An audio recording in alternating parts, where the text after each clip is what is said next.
सरकार का जो नजरिया है वो ये है कि एक बेहतर मतलब वक्फ अमेंडमेंट बिल आए, सभी मेंबर से मिलकर के एक कंप्रहेंसिव बिल ऐसा लाएंगे कि जो इस वक्फ अमेंडमेंट बिल देश के लिए और जिस पर्पज के लिए है उनके लिए बेहतरी है। पब्लिक डोमेन में बहुत सारा मिस इन्फॉर्मेशन फैलाया गया है, कुछ वेस्टेड इंटरेस्ट द्वारा बहुत सारा गलत सलत फैलाया गया वक्फ बोर्ड के खिलाफ। ये बिल पूरी बिल जो है मिस इन्फॉर्मेशन के बेसिस के ऊपर ये बिल को अमेंड करने की कोशिश की जा रही है। मुस्लिम कम्युनिटी को एक कटघरे में खड़ाने के लिए मिस इन्फॉर्मेशन फैलाया जा रहा है।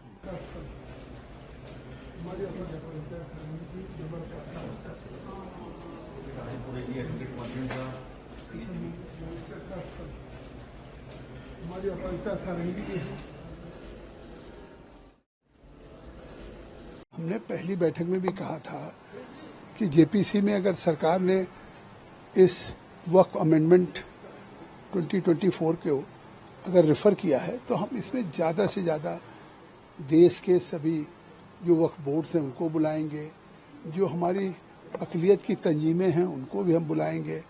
और इसी सिलसिले में मतलब हम एक लार्जर जितने स्टेक होल्डर्स हैं कि जिससे कि उनके सबके व्यूज आ जाए, क्योंकि सरकार का जो नज़रिया है वो ये है कि एक बेहतर मतलब वक्फ अमेंडमेंट बिल आए, जो पर्पज होता है औकाफ का देने का कि ये यतीम के या ख़वातीन की, महिलाओं के, बच्चों के लिए उनके लिए काम आ सके और एजुकेशन के लिए, हेल्थ के लिए। तो आज हमने इस पे बुलाया है ऑल इंडिया सुन्नी जमीयतुल मुंबई की एक संस्था है तंजीम, उसको बुलाया है और एक all India Muslim civil liberties का है XMP हैं अदीब साहब, उनको बुलाया है और दो हमने यूपी के सुन्नी वक्फ बोर्ड को बुलाया है और राजस्थान के भी वक्फ बोर्ड को बुलाया है। तो इस तरह से ये तो एक सिलसिला शुरू है, लेकिन हम ज़्यादा से ज़्यादा लोगों के साथ जाएंगे, बाहर भी जा कर के लोगों के साथ करेंगे और एक सभी मेंबर से मिलकर के एक कंप्रहेंसिव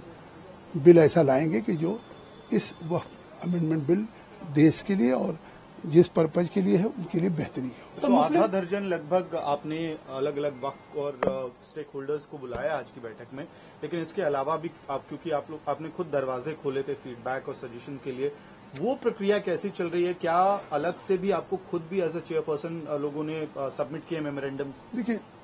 हमको भी लोग मेमोरेंडम दे रहे हैं, मैं मिल भी रहा हूँ, लखनऊ में भी मैं मिला हूँ इस्लामिक सेंटर पे, जो वहाँ के काजी शहर हैं खालिद रशीद फरंगी महली साहब हैं, हम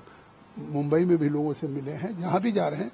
लेकिन उनके हम मेमोरेंडम लेते हैं जो उसको हम पूरी कमेटी के सामने रखते हैं। कमेटी उस पर डिस्कस करके जो हमारा मंत्रालय उस पर जवाब देगा और जो आना चाहेंगे उनको अपनी कमेटी के सामने बुलाएंगे। जेपीसी के अंदर क्या हो रहा है ये मैं आपको बता नहीं सकता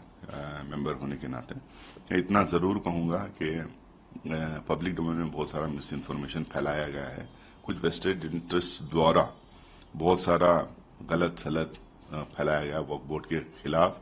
और मुस्लिम कम्युनिटी को बदनाम करने के लिए। अगर ये क्लैरिफिकेशन अगर पब्लिक डोमेन में हो जाता है, ये क्लैरिफिकेशन जेपीसी में हो जाता है, तो मुझे लगता है कि बहुत सारी चीजें ऐसे ही सॉर्ट आउट हो, फिर इस बिल का महत्व नहीं रहेगा। ये बिल पूरी बिल जो है मिस इन्फॉर्मेशन के बेसिस के ऊपर ये बिल को अमेंड करने की कोशिश की जा रही है, नंबर एक। नंबर दूसरा जो है मुस्लिम कम्युनिटी को एक कटघरे में खड़ाने के लिए मिस इन्फॉर्मेशन फैलाया जा रहा है।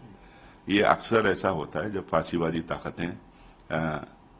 अपने आप को इनसिक्योर महसूस करते हैं तो वो एक विलेन खड़ा करने की कोशिश करते हैं। तो ये बहुत सारा जो लगातार कैंपेन पिछले 10 साल से मुस्लिम कम्युनिटी के खिलाफ जो चल रहा है उस सीरीज में ये एक अगली कड़ी है। तो मुझे नहीं लगता है कि बहुत ज्यादा इसमें कुछ है जिस तरह से बीजेपी द्वारा बनाया जा रहा है या संघ परिवार द्वारा बनाया जा रहा है। क्लैरिफिकेशन जब हो जाएंगे जेपीसी में, दूध का दूध पानी का पानी हो जाएगा। एडमिनिस्ट्रेटिव मेजर्स या एडमिनिस्ट्रेटिव सुधार के लिए कुछ बातें उसमें हो तो मुझे लगता है कि उसको हम वेलकम करेंगे, बट लेकिन डेलिबरेटली झूठ बोला जाएगा तो उसको कंटेस्ट करेंगे, उसके खिलाफ लड़ेंगे। जिस तरह का कैंपेन जो पब्लिक डोमेन में है, मेरे बिल से ज्यादा उसको लेके मैं कंसर्न हूं, क्योंकि जो है ये कैंपेन जब लोगों आम आदमी के दिमाग में गलत सलत फैलाया जाएगा, वो कैंपेन जो है बिल्डअप हो जाएगा, उनकी मेमोरी में वो इंसर्ट हो जाएगा। तो उस मेमोरी से ये गलत कैंपेन जो चल रहा है उसको निकालना चाहिए। For exclusive and insightful videos, subscribe to our new channel ABP Live Premium.